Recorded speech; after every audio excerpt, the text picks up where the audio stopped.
eu assisti a todos os vídeos e também me preocupei em ler a transcrição de toda a conversa. Eu fiz isso 2 vezes. Se você me permite, eu vou destacar alguns trechos aqui, vou ler, porque eu acho que eles são muito informativos sobre a matéria, até para o nosso ouvinte poder tomar suas conclusões. Então é o seguinte, num determinado momento, o primeiro momento em que surge a questão, podemos chamar assim, a questão Polícia Federal, segurança, se é particular ou se é uma preocupação com a segurança da família ou se é uma preocupação com que a família não seja investigada, o presidente da República pede a palavra e cobra da parte dos seus ministros e, para mim, e aí é uma interpretação, claramente se dirigindo a Sérgio Moro, maior participação política, maior atenção à política, que se exponham mais em defesa do governo, que tenham cuidado, que não tenham agenda própria. Então, abro aspas aqui para a fala do presidente. Então, é um apelo que eu faço a todos, que se preocupem com política, para não ser surpreendido. Eu não vou esperar o barco começar a afundar para tirar água. Estou tirando água e vou continuar tirando água de todos os ministérios no tocante a isso.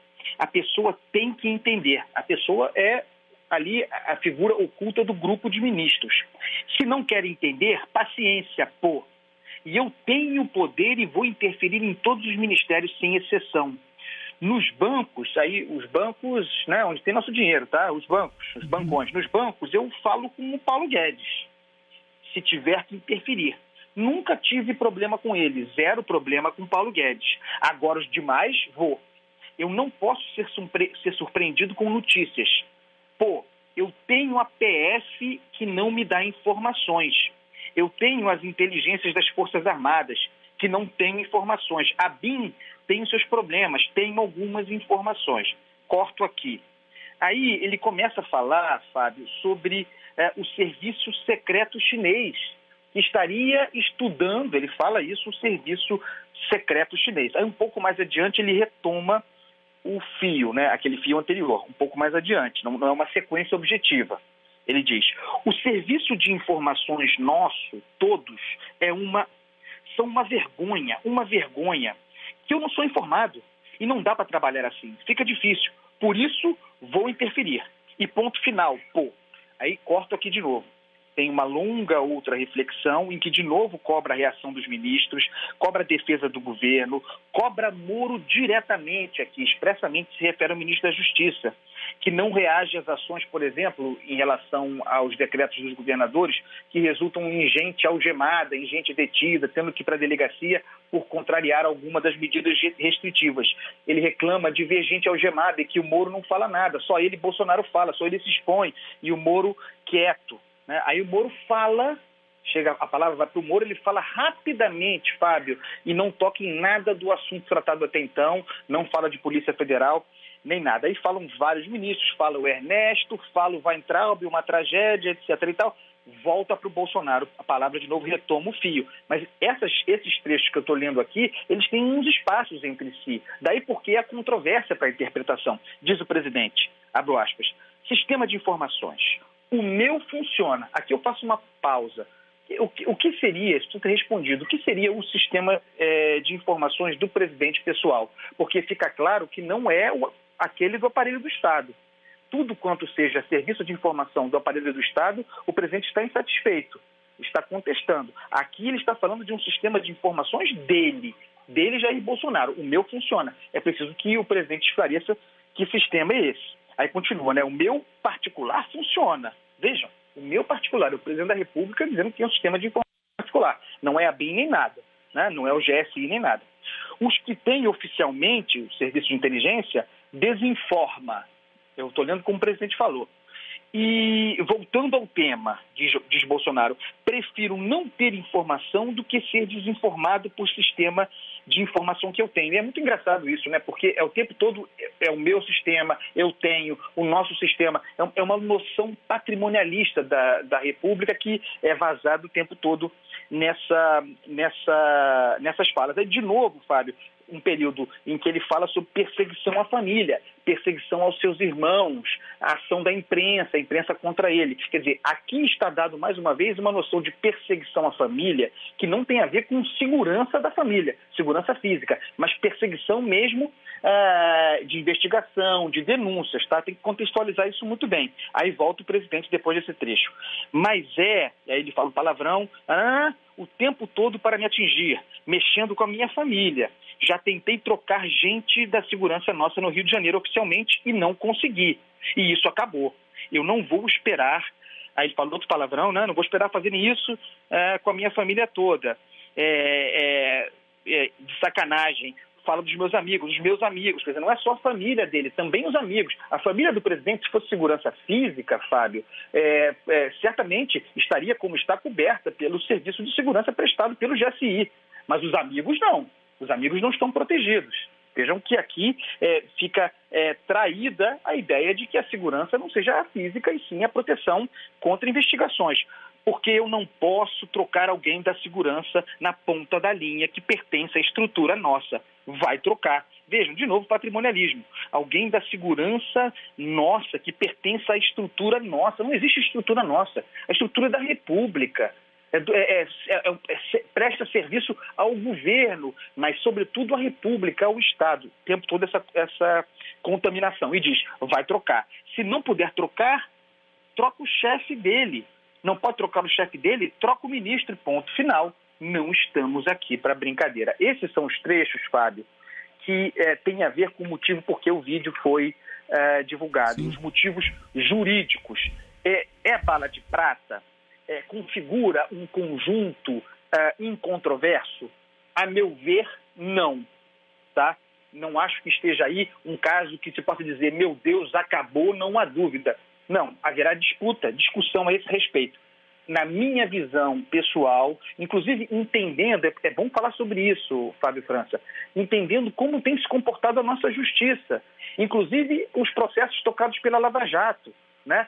Considerando os procedimentos que, por exemplo, colocaram o ex-presidente Lula na cadeia, nesse caso, sob esse critério, não exatamente garantista, aqui nesse conjunto, sim, haveria provas contra o presidente da República.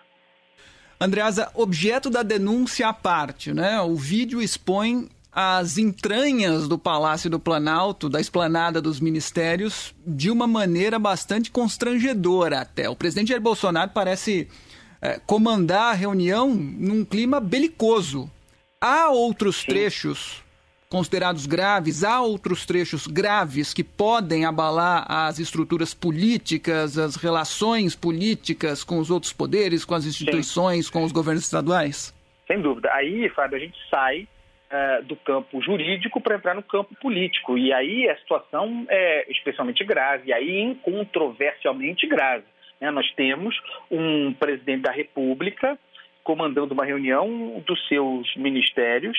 E eu não vou nem falar da linguagem, porque a linguagem é do Jair Bolsonaro de sempre, né? Não tem nenhuma novidade nesse aspecto. Mas o clima de conflito. Isso, né? Quer dizer, primeiro ponto, pandemia, preocupação com a Covid-19, a apresentação de políticas públicas ou de consternação diante da situação. Naquela altura a gente tinha mais de 2 mil mortes confirmados no Brasil, fora a subnotificação. O que se está falando, o que se está apresentando? Não aparece, não há política pública, não se demonstra preocupação. A preocupação é como aquilo estaria sendo usado e manipulado o tempo todo contra o governo como vítima do sistema, como vítima da imprensa, como vítima do establishment. A pandemia mesmo, a questão de saúde pública, a questão sanitária é irrelevante. Aí, como você disse, nós temos ali um desfile de ressentimentos e o bolsonarismo o que faz o amálgama do bolsonarismo é o ressentido, né? Então você tem ali um grande grupo de ressentidos, pessoas bem-sucedidas nas suas carreiras, mas vazando ressentimento. Aquilo foi uma reunião ministerial de desabafo, né? Não sei se as outras eram assim, se sempre foi assim, mas essa específica de 22 de abril, está todo mundo desabafando, é todo mundo muito sofrido. Eles são virtuosos, né? Virtuosos que negociam e tocam a cooptação do Centrão, tá, Fábio? Mas são virtuosos contra o sistema opressor, né? E aí tudo mais. Incompreensão do que seja a República, o patrimonialismo de que já falei aqui, há uma dificuldade muito grande em entender que Jair Bolsonaro foi eleito presidente da República, não imperador, que é preciso lidar com outros poderes, que isso é um trâmite, uma negociação, um giro legítimo, necessário, democrático, há um desrespeito muito grande à democracia representativa o tempo todo. O presidente foi eleito. Isso é o que está nas ruas, né, nesses movimentos que o bolsonarismo forja, mas também está entre seus ministros. O presidente foi eleito e porque ele foi eleito, o que ele quer tem que acontecer. Isso aparece o tempo todo. Então não é simplesmente a fala nessa reunião de um presidente autocrata, né, que tem convicções autocráticas. Não, é uma fala de um governo autocrata, de ministros que têm uma convicção autocrática. E aí tem, objetivamente, para citar apenas dois, a fala gravíssima do ministro Ricardo Salles, do Meio Ambiente, né, que sugere que o governo aproveite a brecha de, digamos, desatenção da sociedade, desatenção da imprensa, toda voltada para o enfrentamento e para a cobertura da Covid-19, para avançar mudanças de flexibilização e regulamentações na legislação ambiental. Isso é gravíssimo. E tem a fala indecorosa, vergonhosa, gravíssima, que em condições normais derrubaria o ministro, mas nesse caso talvez ele seja até promovido, a fala de Abraham Weintraub, que prega a prisão dos vagabundos ministros do Supremo Tribunal Federal. Nem comentamos aqui, fica para outra hora, a pregação armamentista do presidente, né? Quer dizer, a pregação por armar a população, não é nem o direito do cidadão ter armas, portar armas, não é isso, é armar a população, né? E dizendo que isso é um sinal contra a ditadura, se esquecendo do que aconteceu, se esquecendo não, né? Omitindo o que aconteceu na Venezuela de Hugo Chávez e Maduro, em que a população foi armada, a constituição de milícias que fundamentaram a defesa e fundamentam até hoje de um regime autoritário.